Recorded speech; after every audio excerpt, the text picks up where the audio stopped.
but it's actually about receiving the information from the community and recognizing that there are particular forms and structures that could really support them.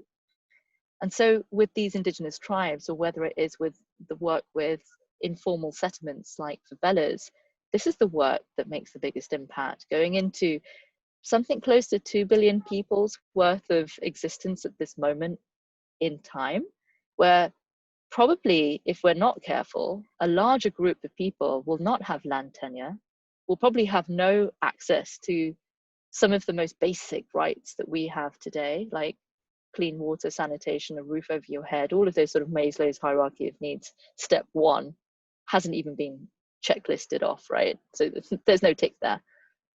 And I would even add right now that the extension of that is the digital realm. The fact that the human commons are on the digital framework, that if you have access to the digital world, you have access to millions of hours, if not billions of hours worth of content created by humanity for humanity.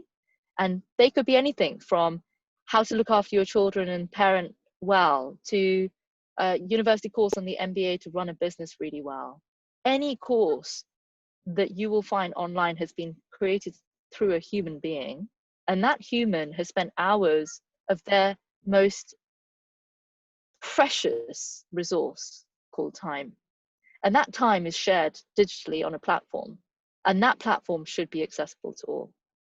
Because the idea that all of the work, for example, taken through the research and development in the medical industry today during COVID, not being in any way connectable to somebody who needs it across the world, would be really sad. So I think there is something that we generate in the commons, the digital, the human, or the global, the physical commons, that are not owned by one person, therefore are owned and co-shared by all of us.